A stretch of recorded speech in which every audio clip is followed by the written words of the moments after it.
My name is Layla, and I'm 39 years old. I used to think that made me wise enough to know when something was slipping through my fingers. But sometimes, loss doesn't feel like a sharp cut, it feels like erosion. Quiet, slow, and hard to name until you realize the ground beneath you is gone. I don't know why I'm telling this now. Maybe because if I don't say it out loud, it'll rot me from the inside. Maybe because it all started with something as small and innocent as a neighbor asking for sugar, and ended with me remembering what it felt like to be seen. Wanted. I've been with Daniel for 13 years. Married for 11. We were the couple people looked at and said, they just get each other. And they weren't wrong in the beginning. Back then, he used to leave sticky notes on the coffee maker that said things like, "You looked beautiful in your sleep," or "Don't forget how much I love you." We used to dance barefoot in the kitchen, half laughing, half drunk on red wine and stupid lust. Now, the notes are gone. The wine glasses sit dusty. And when we touch, it's like we're both trying to remember what used to live in the space between our skin.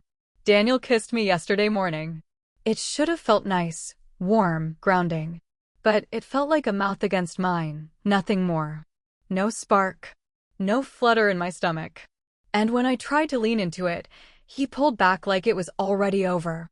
I don't even know when that shift started. Maybe when he got the promotion and started working longer hours. Maybe when I stopped wearing anything but old sweatpants to bed.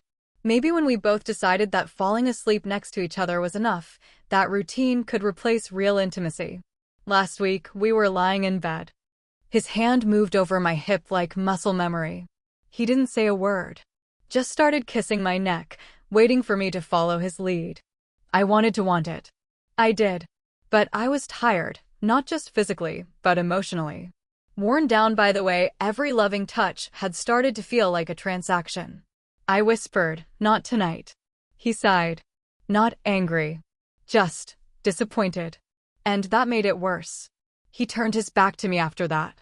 Didn't say goodnight. Mind if I steal a cup? It was so ordinary. So stupidly innocent.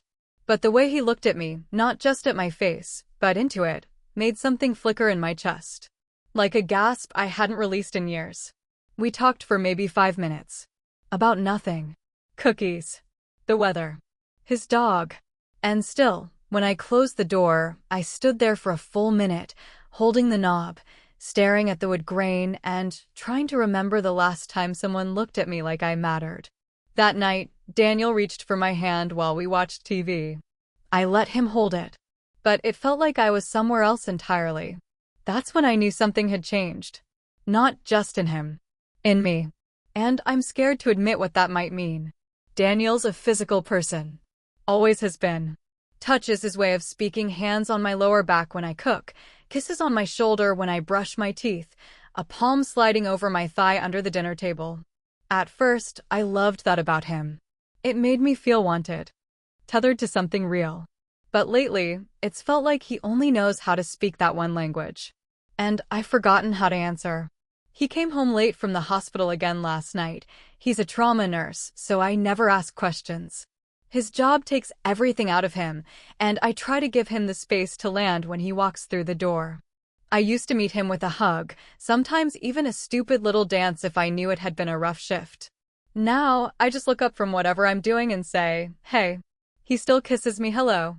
Still lingers for a second too long, like he's waiting for something to catch. And when it doesn't, I see it, the flicker of doubt behind his eyes. But he doesn't say anything. Yesterday, I was chopping vegetables when he came up behind me and wrapped his arms around my waist. His body pressed against mine, and he kissed the curve of my neck. "I missed you today," he murmured, his breath warm.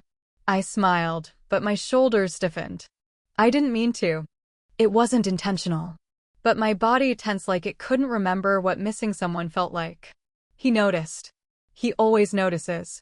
"You okay?" he asked, pulling back just enough to look at me. I nodded too quickly. "Yeah, just tired." "Of me?" His voice was soft, almost joking. Almost. I laughed, but it was empty. "No. Just work. Life. Everything." He held me a moment longer, but it felt like a question. Like he was waiting for a response I didn't know how to give. That's the thing, I know he loves me. I know he thinks touching me, holding me, kissing me is how he shows it. But lately, it feels like that's all we have. Physical gestures that skim the surface, while everything underneath us is slowly cracking. I need something deeper. I need him to ask how I am and stay long enough to hear the real answer. I need him to notice that I haven't painted in 3 months. That I sleep curled toward the edge of the bed, like I'm keeping a safe distance from my own marriage. But I don't say any of that. I don't want to sound needy or ungrateful or, worst of all, broken. Later that night, we were in bed.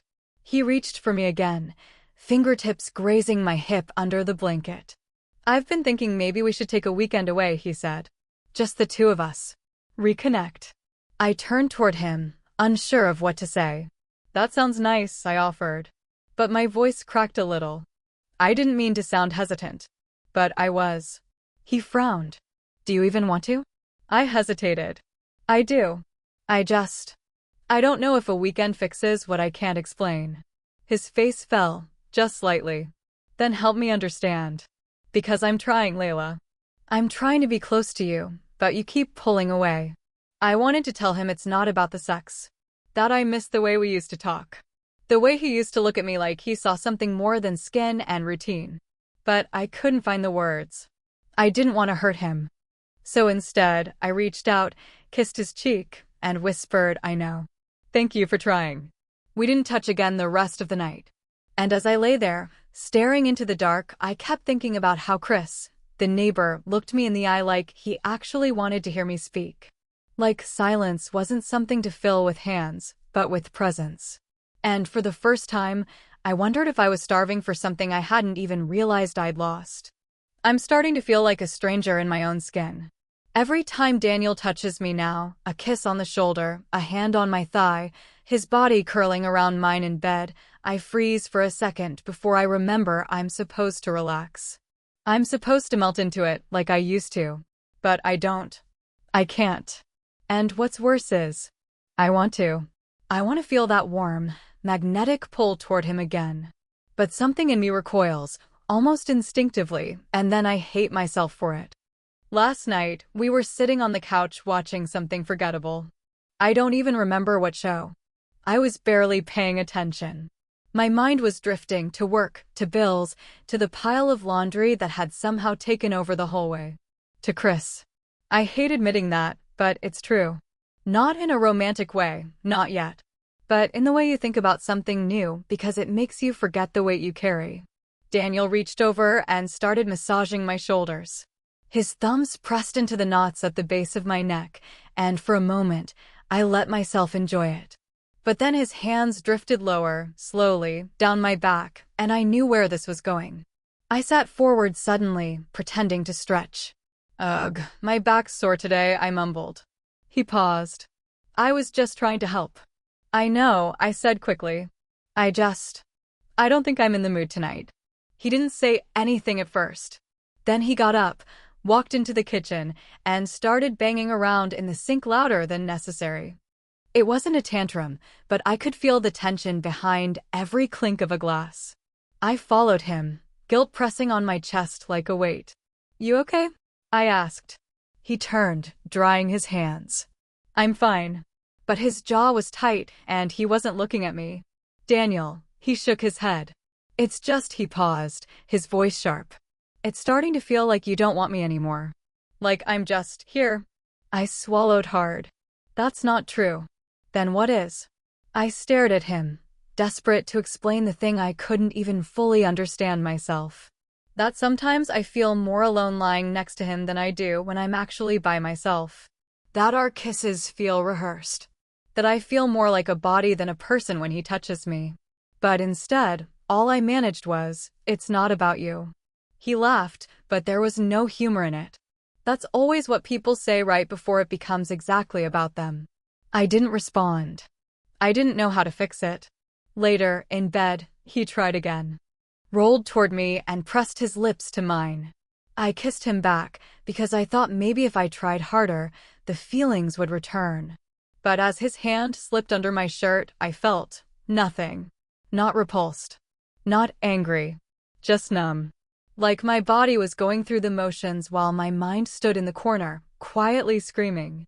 I turned away, pretending to yawn. "I'm sorry," I whispered. "I'm tired." He pulled away, rolled to his side. The bed suddenly felt like a canyon. And all I could think was, why does everything have to turn into sex? Why can't he just really hold me, without it meaning more? I didn't sleep much after that. Just stared at the ceiling, feeling more and more like I was vanishing.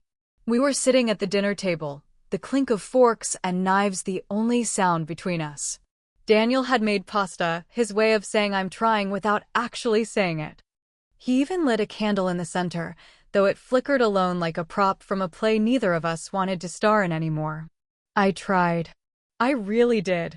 I asked about his shift at the hospital, nodded when he mentioned an accident victim, even managed to smile when he joked about how bad his feet hurt. But my mind kept wandering to everything we weren't saying. And then, out of nowhere, he said, "You seemed distracted the other day when you were talking to Chris." I blinked, startled. "What?" "The neighbor. With the dog. You were laughing with him in the driveway." He twirled his fork absently in his noodles. "I haven't heard you laugh like that in a while." My stomach twisted. "It was nothing," I said quickly. "He just needed sugar." We were making small talk. Daniel didn't look up. Right. Something in the way he said it, tight, clipped, lit a fuse I didn't even realize I'd been holding. "You think I'm cheating on you with the neighbor because I smiled at him for 5 minutes?" He shrugged. "I didn't say that." "No, you didn't. You just implied it. Like the only reason I could possibly laugh or breathe or feel alive is if someone else gave me attention." His eyes finally met mine. "Well, you sure as hell don't laugh like that with me anymore." That did it. I dropped my fork onto the plate. The clatter startled both of us. "You think I like feeling this way?" I said, my voice shaking. "You think I don't miss laughing with you? Or touching you and actually feeling something?" He sat back, stunned. I never raise my voice. I never cry in front of him. But suddenly, the tears were spilling before I could stop them. "I feel like I'm screaming underwater every day," I continued, wiping at my face with the back of my hand. "And you just keep reaching for me with your hands instead of your heart. Like if you kiss me enough, I'll come back. But I've been here the whole time, Daniel. I'm right here. You just stopped seeing me." His jaw tightened, and for a moment, I thought he might say something. But he didn't. He just sat there, breathing hard, his own eyes glossy with something he wouldn't let fall. After a long silence, he finally said, "So what, Layla? What do you want me to do?" "I want you to care," I said, voice low now hollow. "I want you to stop treating intimacy like a switch you can flip. I want to stop feeling like I'm failing at being a wife just because I don't want to be touched when I feel invisible." He stood up, shaking his head. "I don't know what you want anymore." And then he left. Walked out of the dining room, plate half full, candles still burning. The moment the door shut behind him, I slid down into the chair and buried my face in my hands. I didn't want it to go this way. I didn't want to explode. But it had been building days, weeks, maybe even years of holding it in, swallowing my sadness so it wouldn't ruin our comfortable, curated life. I don't even know if he heard me when I whispered it through my sobs. Neither do I. That night marked a shift neither of us wanted to name. Not a break. Not a fight that could be patched up with late-night apologies or a tired kiss under the covers. Just silence. A quiet, bruising kind. Daniel started sleeping on the far side of the bed. We still shared the mattress, but it might as well have been a border crossing. No more reaching for me. No more whispered, "You okay?" in the dark. Just his back, rising and falling. His dreams locked away. It's been 2 weeks since the meltdown at the table. We haven't touched once. In the mornings, he leaves early, sometimes before I even wake up. At night, he scrolls through his phone while I half listen to some podcast, both of us pretending we're tired enough to not need to talk. And yet, I miss him. Even in the quiet, I miss him. I miss the way he used to make me laugh when I was trying to be serious. The way he always put his hand on my lower back in crowded rooms. I miss the version of us that used to feel like a team. But I don't know how to get back there. Yesterday, I caught a glimpse of him folding his laundry in the spare room. The door was half closed, and he didn't know I was watching. He looked small, like the air had been knocked out of him. And for the first time, I didn't see him as the man who failed me. I saw a man who was hurting, just like I was, confused, shut out, holding pieces of something he didn't know how to rebuild. This isn't one-sided. I can see that now. I think he feels rejected. Like my withdrawal is a verdict, not a cry for help. And maybe I've made it worse by staying quiet. By pretending I'm not bleeding, too. And then there's Chris. He's been walking his dog past the house more lately, or maybe I've just been noticing him more. Every time we wave, there's this beat of eye contact that lingers a little too long. Not inappropriate. Not obvious. Just curious. Like he sees that I'm unraveling and wonders why. We haven't spoken since the sugar day. But sometimes I catch myself thinking about that moment. The warmth in my chest when he smiled, how I felt suddenly there in my body, not as a wife or a duty or someone being kissed in the dark, but as a woman. Whole. Awake. It scares me. Not because I want anything from him, but because it reminded me what it's like to feel alive. Daniel hasn't mentioned that night again. No follow-up. No apology. But there's a sadness in his eyes now, even when he tries to act normal. He looks at me like he's asking something silently, like he's wondering if I've already left, even if my body's still here. And the truth is, I don't know. I don't know if we're just going through a rough season, or if we're quietly agreeing to let it end without ever saying it out loud. But I can't stay in this limbo forever. Something has to shift. Tomorrow, I'm going to ask him to sit down with me, no distractions, no pretense. Just us. Face to face. I need to know if he's still willing to fight for this. Because part of me still wants to believe that love, even cracked and bruised, is worth trying for. And the other part is already packing its hope into silence. We didn't sit down the next day, or the one after that. It took 3 more days of pretending before I finally looked at him, really looked, and said, "Can we talk?" He didn't hesitate. Just nodded and set his phone down, as if he'd been waiting for the invitation. We sat across from each other at the kitchen table. No wine. No music. No warm dinner to soften the air between us. Just 2 people who used to know how to love each other, trying to remember the shape of that knowing. "I feel like I've been disappearing," I said first. His shoulders dropped. "I know. I felt it too." There was a long pause before I spoke again. "I don't want us to fall apart just because we were afraid to name the cracks." Daniel looked down at his hands. "I thought if I touched you enough, it would bring us back." But I wasn't listening. I didn't realize how far away you already felt. I nodded. "And I should have told you. I've been holding things in out of fear you'd take it as rejection. But it wasn't that. I needed more of you, not your body. Just your presence." He looked up, and his eyes were soft, heavy with something unspoken. "I miss you." Tears welled up, uninvited but honest. "I miss me too." We didn't say much after that. There weren't grand declarations or passionate promises. Just the quiet, fragile beginning of something that felt like a truce.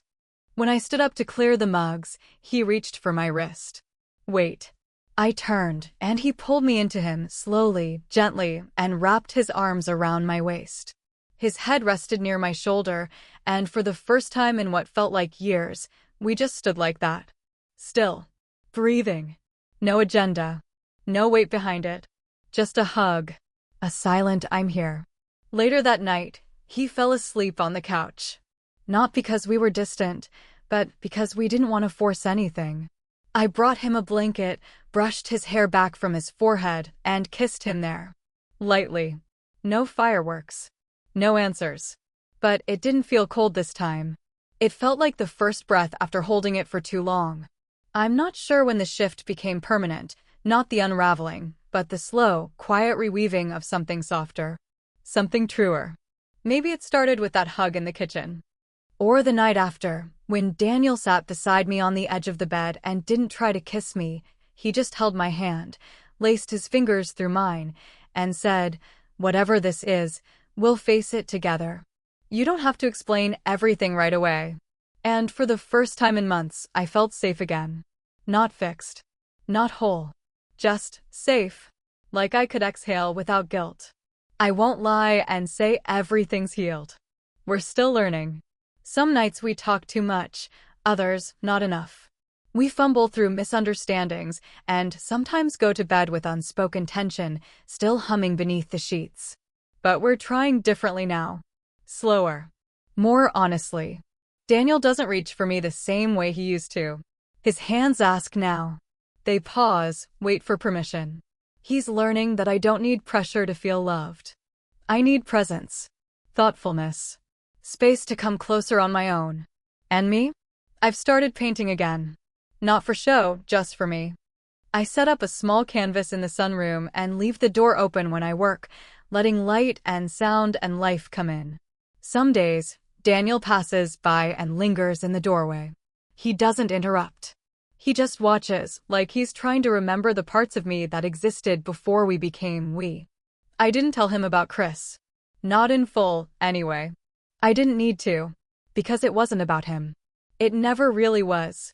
Chris reminded me of something I'd buried, that flutter in the chest, that moment where someone looks at you and sees you, and you remember that you're more than a role, more than someone's wife, more than a body that gets touched out of habit. But he wasn't the temptation. He was the wake-up call. It was never about stepping out of the marriage. It was about stepping back into myself.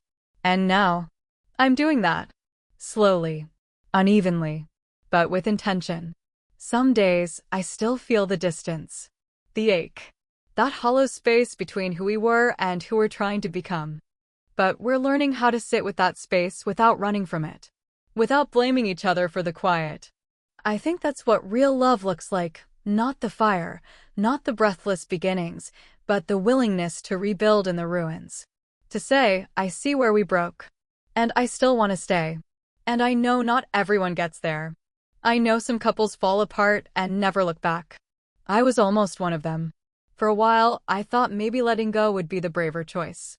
The cleaner one. But sometimes, bravery looks like staying.